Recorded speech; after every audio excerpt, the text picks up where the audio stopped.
Ladies and gentlemen, let's get ready for Broker Talks. What's up, everyone? Welcome to our new episode of Broker Talks. Today, I'm with an absolute legend, a machine. He's a real estate machine, this guy. You have no idea what's about to go down right now. Thank you so much for coming in. You're the man, Allon. If you can introduce yourself to the audience. What an introduction. Look at that energy. I love it. Dude, I've been so sick the past couple days and I was like, I can't miss this. I got to be on the podcast with my boy Mikey. Thank you. Yeah, it was a must. I'm so proud of you, man. Thank you, Just man. Amazing. Proud of you, too. Coming with the driver. This guy's a G. He was in the city all night. I don't talk about deals. that. Yeah. He was doing deals.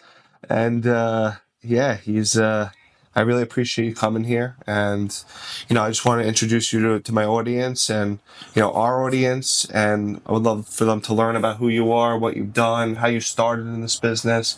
You're 29 or 30? I'm 28. 28. Yeah. 28 years old, owns over $100 million in real estate on Long Island, started from nothing, and it's a real success story. So can you bring us back to your early days? You were a wrestler in high school? Yeah. Even before that, I was always ambitious in business. I always would draft these business plans and write up like models for what a company should look like. Like when I was a kid, what did I know? I was just putting things together on paper.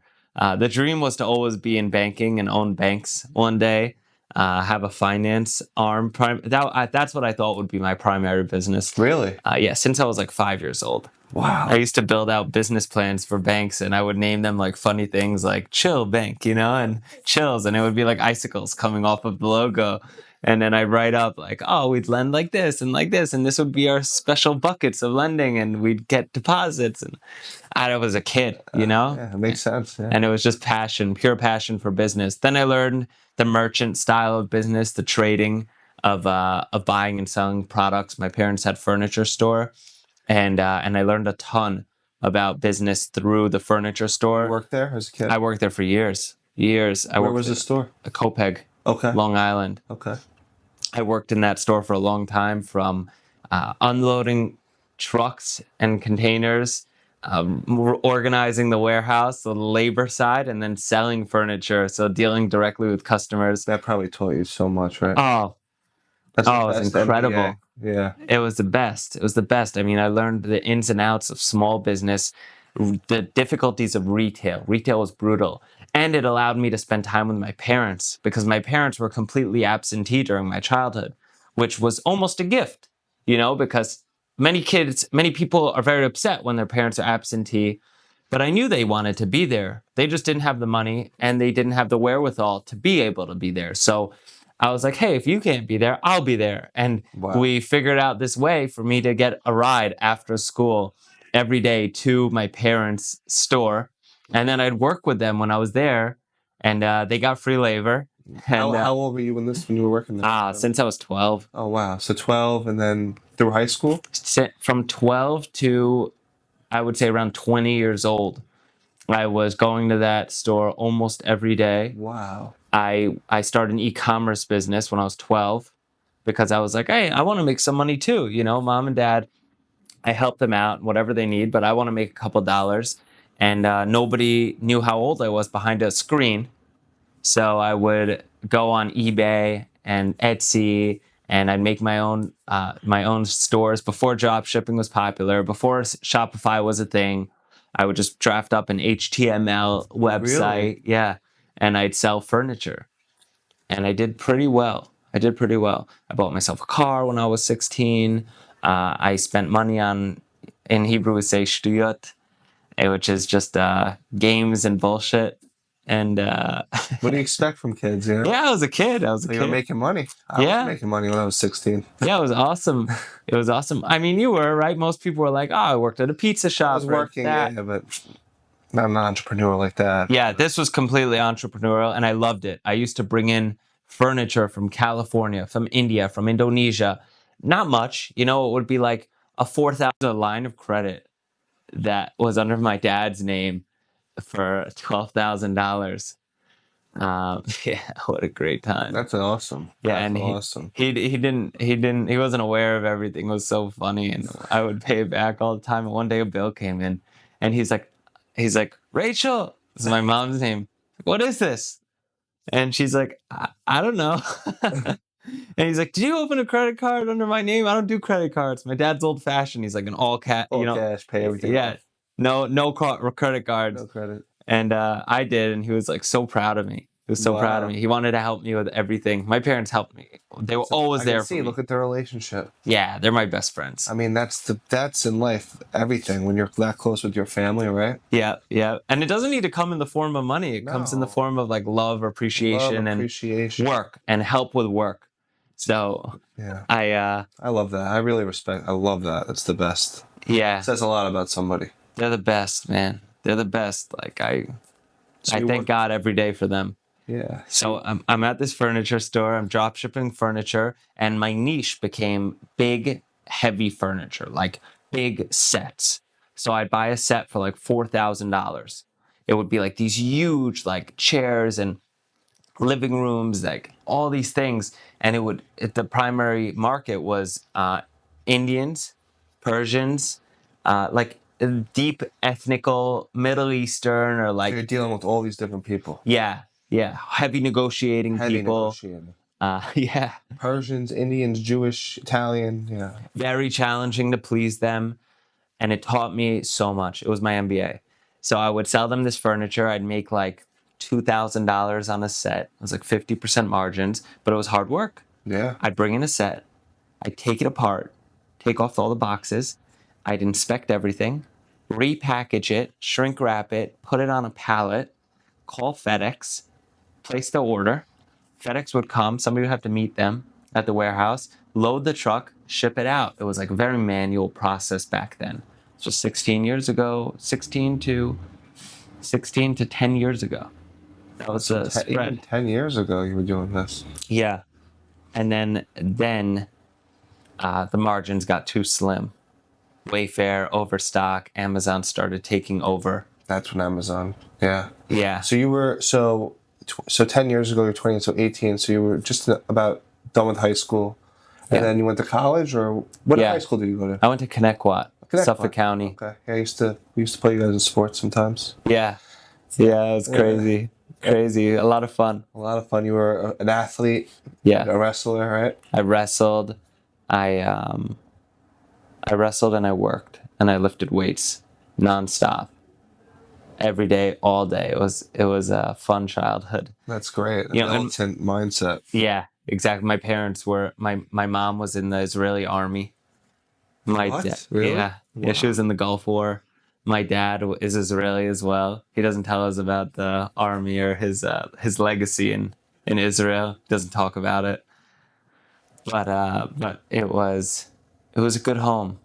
I have a good family. I'm so lucky. And you have a sister, right? I have a brother and a sister. Brother and a sister. Yeah. Okay, so a lot in high school, athlete, worker. Went to college? I went to Hofstra University. I got into the schools I applied to. My latter 2 years of high school, I devoted myself to education as well. You know, in the beginning, I was like, who needs school? And then I'm like, you know what? If I'm here, I'm going to do my best. And that was like my mindset in everything I do. If I'm here, I will do my best. And that could be anything. I love that. That's a great tagline.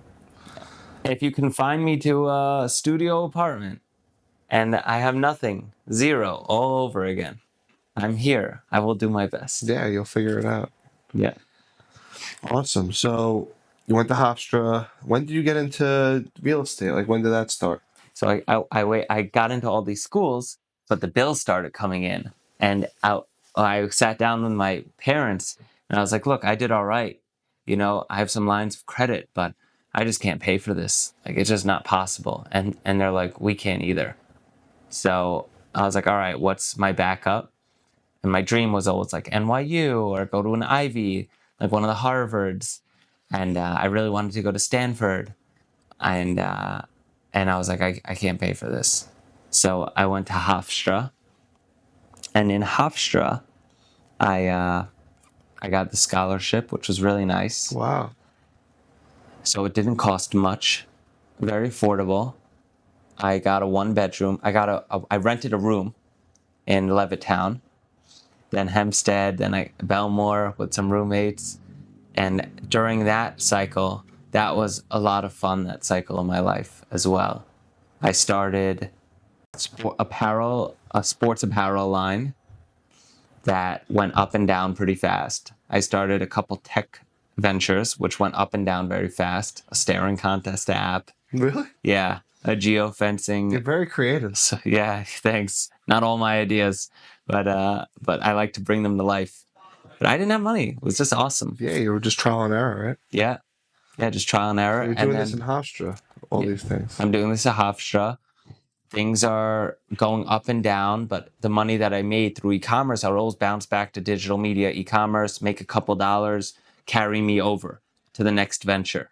I never wanted to focus on that, which, looking back, I probably should have. I was way ahead of the curve, but hindsight, Yeah, yeah. who would have known? But what an experience of different things you've done. Yeah. And that's really, do you think that's what made you who you are today? What we are, what we've experienced. Yeah. Right? We are our thoughts and our experiences and what we do. So it's those three. We are experiences, thoughts, and what we do. But is that what made me who I am? For sure. It's molded me and it continues to mold me. I continue to do more. I feel like I'm just starting every day. Yeah. Like I don't even have anything. I'm just doing it. We're so young. I mean, you're 28 and you've done so much in the last, 6, 7 years. How many properties do you have now? I'm hovering in the 100 range right now. 100 different properties. Wow. And what kind of properties? What's your portfolio like? Everything you can imagine. Almost everything you can imagine in real estate.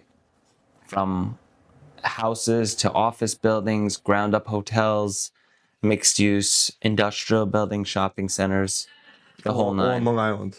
Long Island, Texas, Arkansas, Missouri, but I'm mostly in the New York metro.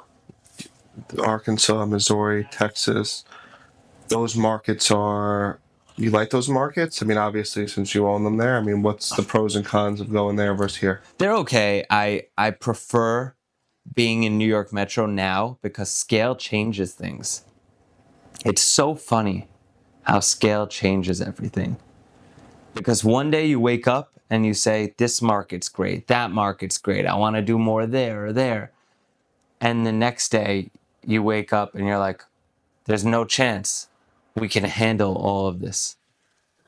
We need to hone it in, focus on our core location, and then expand out properly. It is impossible to manage, an extremely diversified portfolio in many different places.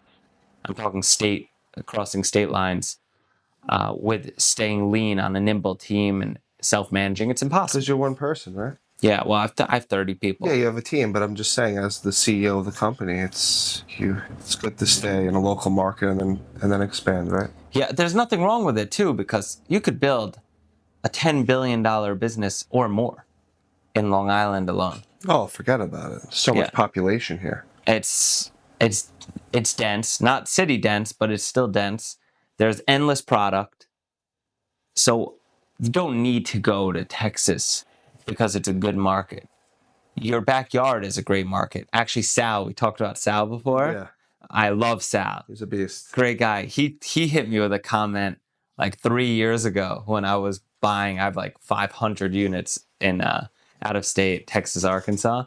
He hit me with this comment. He goes, "Why go 1,000 miles away to buy one deal when you could buy 1,000 deals a mile away?" I was like, Sal, you and your philosophical bullshit. I'm going to go buy these 500 units now. He's going to come to the holiday party. Yeah, great guy. That's good that you guys know each other. Love that guy. He sold me a building. Yeah, he told me. Yeah. Patchog, right? Good deal. He sold me a good deal. Yeah.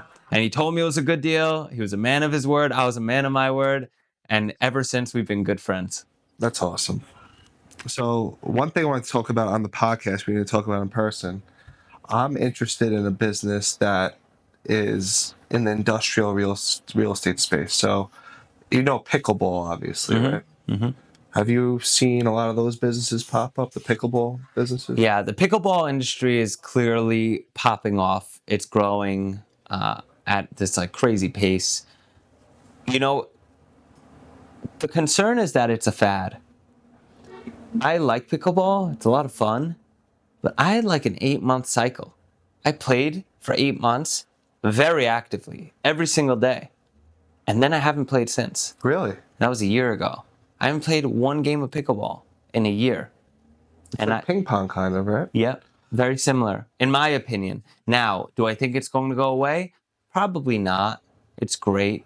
It's very active, but just like the smoke shop boom, you start with one. It's very popular. Thousands open, and then you get dissolved But I feel like within the volume. I understand. I definitely agree with that. But I feel like pickleball. There's a couple things that really interest me. It's the recurring revenue. So people are members of the pickleball business. That's huge. Like that's what really gets me interested. And also, no one's really blowing it up on Long Island. Like I don't see I don't know about see that. close knit. Like what I want to do is I want to open up pickleballs in every town and have competitions with each town. Yeah. And it's really not that expensive, right, to build these things out, right? When everybody's on something, I like to stay away from it. If everybody's chasing something, I like to stay away. Is there a lot of pickleball courts in Long Island? Yeah, for sure. And there's a Really? lot of them popping up, and there's serious players, Sport Time, Pickler. These guys have big budgets. They're very smart, many locations, and they're popping up everywhere they can. They don't leave me alone. They call me all the time. They're not very credit worthy, which concerns me. They don't put much money into the build out, which concerns me. Their financials aren't incredible, which concerns me. So I am not like a gung ho, pickleball builder. Let's say. Interesting, because you know a lot about real estate. I want to pick your brain about that. Yeah, real estate's my life. How about sure. self-storage? Self-storage is also an interesting business. A very interesting business. I'll hit you with it. Tons of money in the space. So your competitive advantage is not going to be money, nor is mine. It's ground up self-storage is cheap to build, difficult to get the land entitled in like New York, dense markets.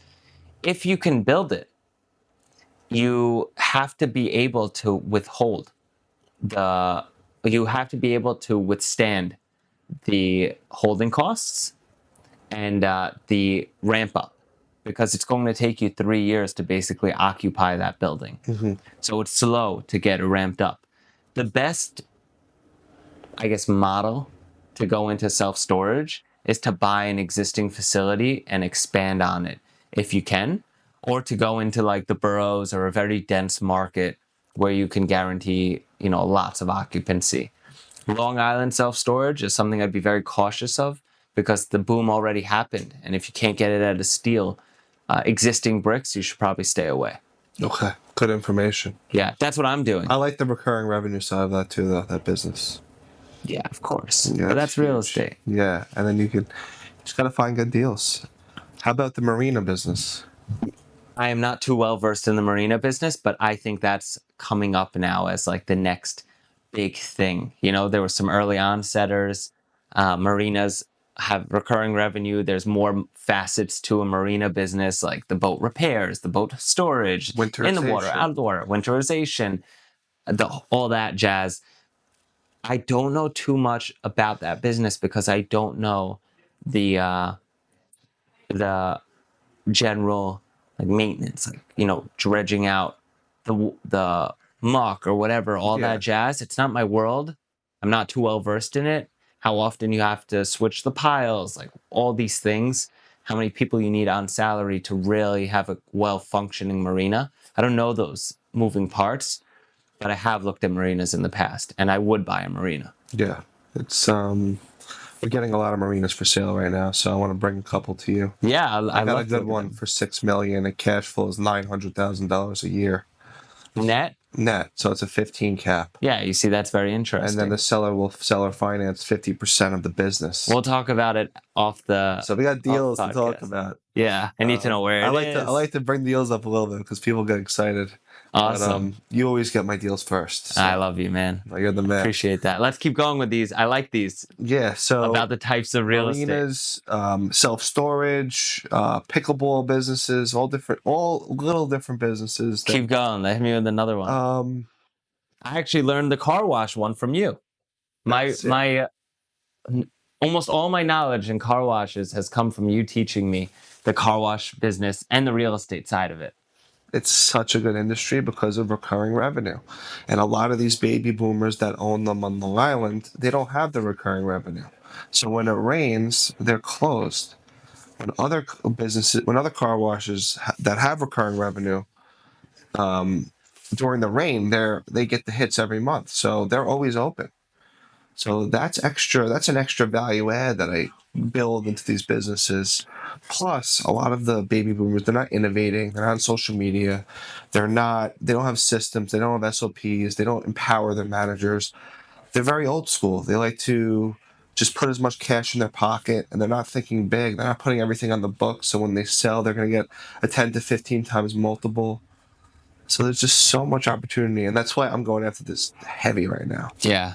So I'm not even putting them on the market anymore. I'm just taking them. I know, that's your thing. Yeah, like I have 7 deals right now. Wow. Under LOI and contract. Wow. Active. So the next 60 days, I'll have 7 locations. Crazy. Yeah, my goal is to get to 100 locations in 3 years. That's a big deal. I have a good operating team. That's awesome. All right, what's the next real estate? Marinas, car washes. Okay, so we'll just talk about real estate. What do you think about So there's a lot of baby boomers that own manufacturing businesses and the properties. So they're industrial properties. Do you get a lot of those deals where, you come across a building that's owned by a business operator that owns a manufacturing company? Yeah, sometimes. That, in my opinion, is one of the best asset classes in America right now. Why? First of all, the real estate's great. The real estate's very good. Very replaceable tenants. If they want to retire and leave, they want to sell their business, they want to stay for a year and then you have to replace them. All of that can be done fairly quickly. So you know your math and you can absorb it fast. That's a big deal because when you do many deals, you need to be able to, absorb the hits. You're constantly getting punched. You want to be able to take it so you can punch back. Yeah. And if you can't take the punches, then you're basically out, right? You're out. You're not going to continue. Yeah. So for me, it's the long haul and volume. I want to get big. So when on that journey to get big, I'm learning what kind of punches I need to take. And I'm a portfolio builder, I'm not a fast cash merchant style guy. My upbringing is not how I want to build my company because I don't want to be a trader. I like to recognize upside long term. And because of that, it's constantly evolving. My investor base is evolving. For some people, they want fast cash. They're oh, I want to make, quick flip. It's then I'm not your guy. Has that happened? Of course. I'm doing an assignment today. I can't even disclose the numbers, but more than people make in a decade in one deal that just happened. Yeah. It just happened. Because you're looking at so many deals, right? Yeah. Because I'm doing many deals. How many deals do you look at a week, you would say? Do you know the numbers? Dude. Hundreds a week. Wow. And you just have all different people bringing them to you. You have your own people sourcing them as well. Yeah. I also have that, which I didn't go into. But yeah, of course, I have in-house acquisitions guys. Yeah. Do you have any bots that go out and reach out to? I don't. Through AI? I don't. I think it's something that I need to get into. And I have been slacking 100% on the deal sourcing workflow that I have. But it's because we're overwhelmed with deal flow. So, it's almost a catch-22. Like I look at it and I'm like an efficiency guy. It's not efficient. I need to make it better. I need to make it better. You know, like it's not, I need to make it better. I need to make it. I need to build it. But in the meantime, we've already done is just overwhelming everybody. So It's good problems to have. yeah, it's a good problem to Good have. problem to have. Okay. And then last question for you as we're wrapping up. You want to get me out of here already? This is my question for you. That's it? You want to kick me out? No, we killed it. We got reels that are gonna hit millions of views like the last time. I don't know if you know that. One of your reels hit over. Did it? Oh, and one of your reels hit 1 million views. Yeah. That's awesome. You got to Your send me reel. that one. I want to see it. Yeah. You don't know which one it is? I have no idea. No. So this is the question I ask everyone. How do you get to your 5-year plan? How are you going to get Allon Avgi to your 5-year plan in 18 months? What are you going to do right now?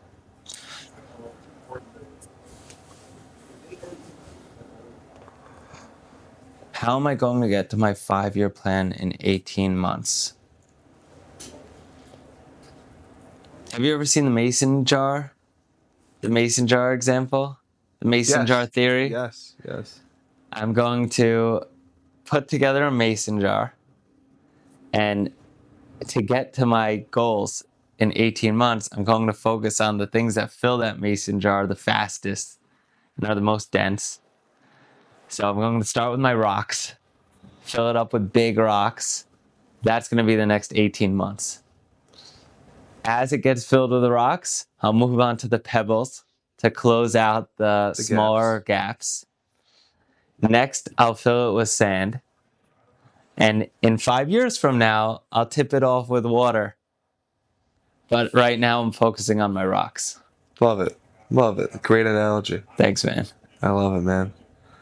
Thank you so much for coming, man. This was awesome. Yeah, You're the man. best. We killed it. Hell yeah. Killed it. I always love sitting with you. And I love the hats. Thanks for the hat. Of course. You can take a few. You're killing it. I'm so proud of you, man. I'm so happy for you. Thank you so much. I'm happy for you too, and it's great that we both have our family in the business. 'Cause Yeah. What's life, you know? It's crucial. It's huge. Have a great day.